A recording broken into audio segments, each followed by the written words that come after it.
बिस्मिल्लाहिर्रहमानिर्रहीम। अस्सलाम वालेकुम। Welcome in कंजुल Rahman cooking valley. आज मैं बनाने जा रही हूँ बहुत ही मज़ेदार चरखारा बोटी।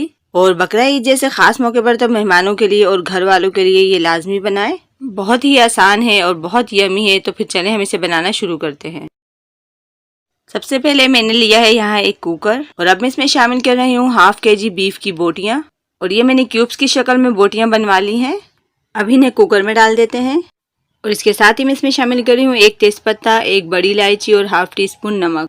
और इसके साथ ही मैं इसमें शामिल कर रही हूँ लहसुन अदरक का पेस्ट 2 टेबल स्पून। लहसुन अदरक गोश्त की स्मेल को ख़त्म करता है और इसके अलावा भी इसके बहुत से फ़ायदे हैं। अब शामिल कर लेते हैं एक अदद प्याज जिसे मैंने रफली कट कर लिया है। और गोश्त को गलने के लिए अब मैं इसमें शामिल कर रही हूँ 1.5 गिलास पानी। एक बार इन तमाम चीज़ों को अच्छी तरह मिक्स कर लेते हैं। अब हम कुकर को बंद कर देते हैं और फ्लेम को कर देते हैं हाई ताकि इसमें जल्दी से स्टीम बन जाए।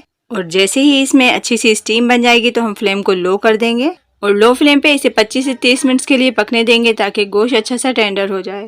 और अगर आप पतीली में बना रहे हैं तो 3 से 4 गिलास पानी शामिल करके इसे 40 to 45 मिनट के लिए गलने के लिए रख दें। तो देखिए यहाँ 25 मिनट हो गए हैं और पानी इसका बिल्कुल ड्राई हो चुका है। और एक बोटी को हम चेक कर लेते हैं कि ये कितनी गली है। तो देखिए यहाँ ये 95% गल चुकी है। अब इस तमाम गोश्त को हम एक बाउल में निकाल लेते हैं और इसे ठंडा होने देते हैं। देखिए ये तमाम बोटियाँ ठंडी हो चुकी हैं। प्याज जो हमने इसमें डाली थी वो इसी में हल हो गई है और तेज़पत्ता बड़ी इलायची को हमने निकाल दिया है। अब मैं इसमें शामिल कर रही हूँ कुछ ड्राई मसाले। पीसी लाल मिर्च 1 टीस्पून, 1 टीस्पून जीरा पाउडर, कुटी मिर्च 1 teaspoon, crush black pepper half tea spoon, नमक हाफ टी स्पून क्योंकि बॉयल करते वक्त भी हाफ टी स्पून हमने जब ऐड किया था, कुटा हुआ धनिया 1 टीस्पून, फूड कलर 1/4 टीस्पून, गरम मसाला हाफ टी स्पून, पिसा हुआ धनिया हाफ टेबल स्पून और 1 टेबल स्पून लेमन जूस।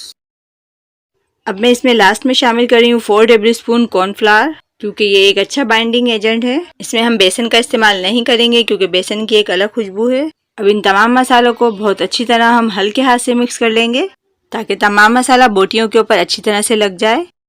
तो देखिए यहाँ बोटियों के ऊपर तमाम मसाला वो कितनी अच्छी तरह से लग गया है। अब हम इन्हें 15 से 20 मिनट के लिए किचन काउंटर पर ही रख देते हैं।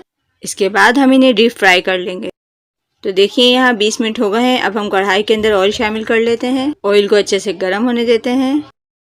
ऑयल हमारा गर्म हो गया है। अब हम एक एक करके तमाम बोटियों को ऑयल के अंदर शामिल कर देते हैं और मीडियम फ्लेम पे 3 से 4 मिनट इन्हें अच्छे से गोल्डन कर लेते हैं। इन्हें ज़्यादा कुक नहीं करना है क्योंकि ये ऑलरेडी गली हुई हैं। बस थोड़ी सी ऊपर से क्रिस्पी हो जाए और लाइट गोल्डन कलर आ जाए। 2 से 3 मिनट से बस पलट के सेकेंगे। अगर आपको हमारी रेसिपीज अच्छी लगती हैं और इनसे कुछ सीखने को मिलता है तो प्लीज़ हमारे चैनल को सब्सक्राइब कीजिए और साथ में मौजूद बेल आइकन के बटन को लाजमी प्रेस कीजिए ताकि इससे हमारी हर नई आने वाली वीडियो का नोटिफिकेशन आपको पहले मिल सके।